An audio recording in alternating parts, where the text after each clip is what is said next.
आप बैठिए, मैं खाना लगा देती हूँ।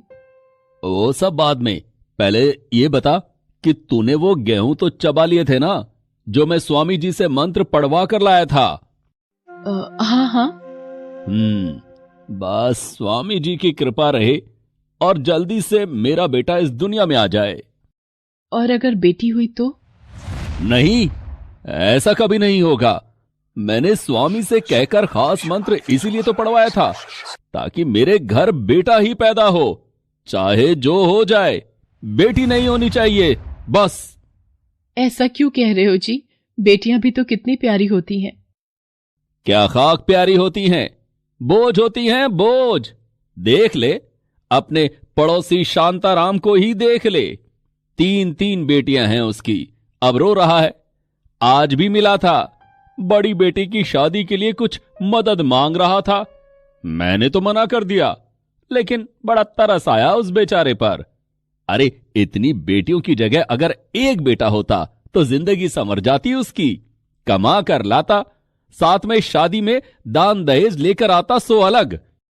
ऐसा मत कहिए, इस दुनिया में हर बेटी अपना नसीब अपने साथ लेकर आती है। शांताराम भैया ने अगर अपनी बेटियों को पढ़ाया लिखाया होता तो वो भी तो उनकी मदद कर सकती थी, फिर उन्हें इतना परेशान नहीं होना पड़ता। चुप कर।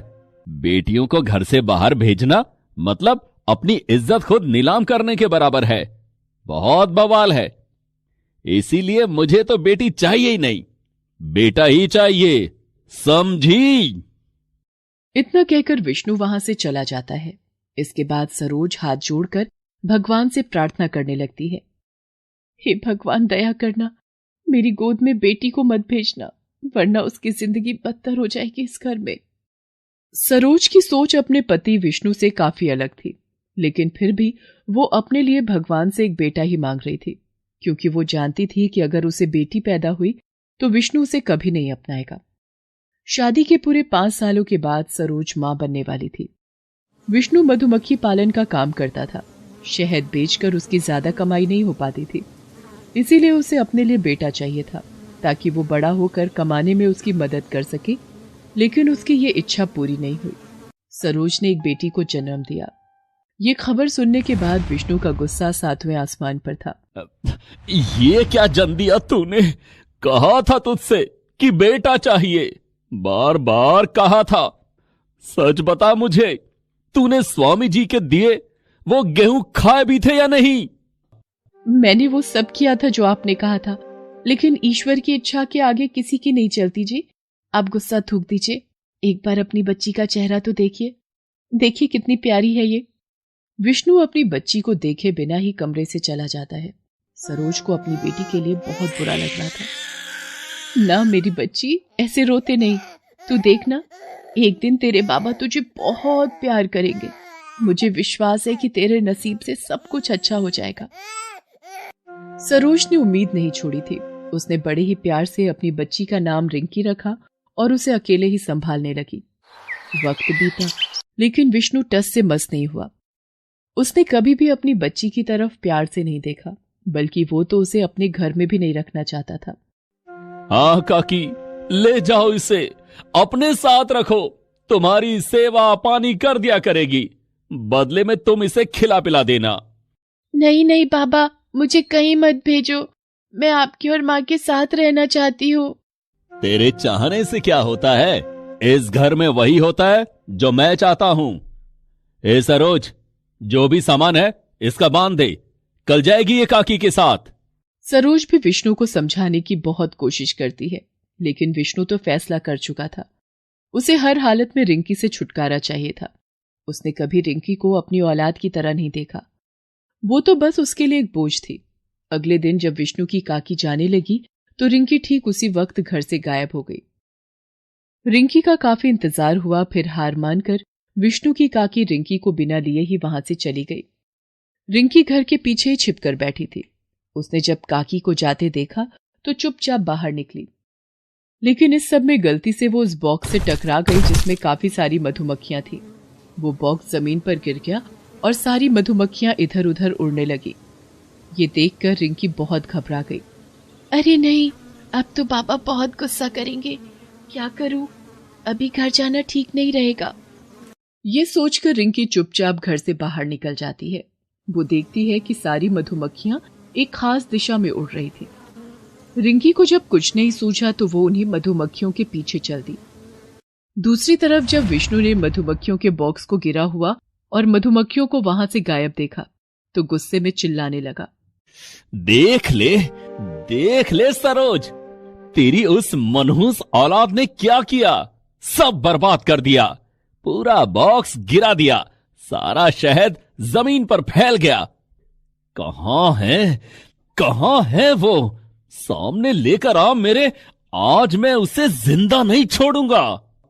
नहीं, माफ कर दीजिए, बच्ची है वो, गलती हो गई उससे। गलती तो मुझसे हुई है, पैदा होते ही गला घोंट देना चाहिए था मुझे उसका, तो आज ये नुकसान नहीं उठाना पड़ता। अब क्या होगा, क्या बेचूंगा? पहले से ही हालत खस्ता थी, अब ये नुकसान भी कर दिया।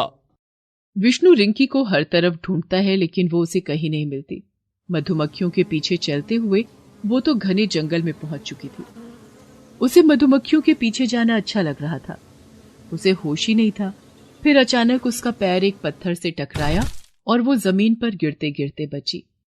अरे ये मैं कहाँ आ गई? रिंकी घने जंगल में बनी एक गुफा में थी और अपने घर से बहुत दूर। उसे डर लग रहा था। वो वहां से निकलने की कोशिश करने लगी। तभी उसकी नजर गुफा की दीवारों पर पड़ी, जिस पर मधुमक्खियों के खूब सारे और काफी बड़े बड़े छत्ते लगे हुए थे।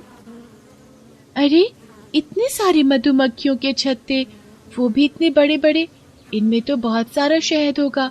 मुझे बाबा को इनके बारे में बताना चाहिए। ये सोचकर रिंकी वापस अपने घर की तरफ चल देती है। वो कुछ दूर ही पहुंची थी कि तभी उसे कुछ लोग दिखाई देते हैं। वो पति पत्नी थे, साथ में उनका बेटा भी उनके साथ था। आप लोग यहाँ क्या कर रहे हैं? क्या बात है, कुछ परेशानी है क्या?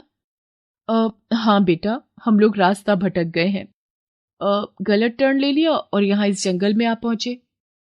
अच्छा, आप लोग चिंता मत कीजिए, मैं यहाँ से हाईवे का रास्ता जानती हूँ, चलिए मेरे साथ। रिंकी उन लोगों की मदद करती है और उन्हें हाईवे तक पहुंचा देती है। और फिर, शुक्रिया बेटा, आज तुम न मिलती तो पता नहीं क्या होता। वैसे तुम यहाँ से कहाँ जाओगी? तुम्हारा घर कहाँ है? वो रहा मेरा घर, वो सामने। अच्छा, तो चलो, यहाँ तक आ ही गए हैं तो तुम्हें तुम्हारे घर तक पहुंचा कर आते हैं हम। इस बहाने तुम्हारे माता पिता से भी मुलाकात हो जाएगी। मालिनी और किशोर रिंकी के साथ उसके घर जाते हैं, जहां विष्णु पहले से ही गुस्से में बैठा था। वो रिंकी को देखते ही एक मोटा सा डंडा अपने हाथ में उठा लेता है और गुस्से से रिंकी की तरफ बढ़ने लगता है। आ गई तू, आज तुझे नहीं छोड़ूंगा। जो काम मुझे बहुत साल पहले करना चाहिए था वो आज करूंगा मैं। विष्णु उस मोटे डंडे को रिंकी के सिर पर मारने ही वाला था कि उससे पहले ही किशोर उसे रोक लेता है और विष्णु से डंडा छीनकर उसे दूर फेंक देता है। क्या कर रहे हो? दिमाग तो ठीक है तुम्हारा? अपनी बच्ची के साथ ऐसा कौन करता है? तुम लोग कौन हो और मुझे इसके साथ क्या करना है और क्या नहीं, ये मैं तय करूंगा, तुम लोग नहीं।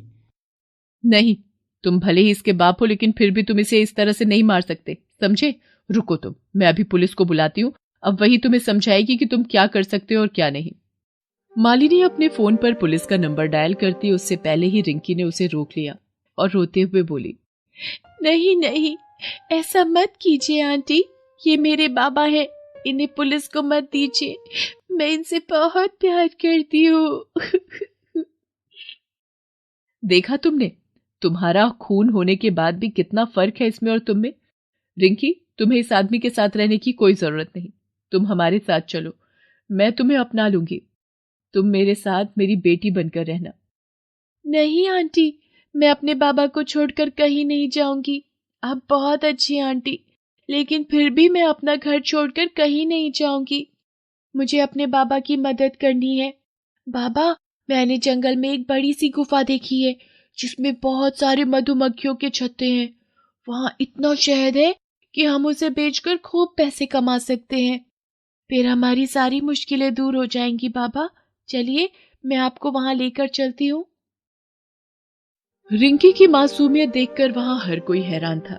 इस बार खुद विष्णु भी। जिस बेटी को वो कुछ देर पहले जान से मारना चाहता था, वो एक बेटा बनकर उसका प्यार पाने के लिए हर पल कोशिश कर रही थी। विष्णु और सरोज रिंकी के साथ उस गुफा में गए। वहां का नजारा देखकर विष्णु की आंखों से आंसू बहने लगे। तूने सही कहा था सरोज, मेरी बेटी कोई बोझ नहीं है, वो तो बड़ी नसीब वाली है, तभी तो शहद का ये भंडार इसे मिला। काश ये सब मैं पहले समझ पाता। इतना कहकर विष्णु ने पहली बार रिंकी को अपने गले से लगा लिया। रिंकी को ये सब बहुत अच्छा लग रहा था, लेकिन सबसे ज्यादा खुश सरोज थी। आखिरकार रिंकी के नसीब के साथ साथ उसके भरोसे की भी तो जीत हुई थी। Please subscribe this channel.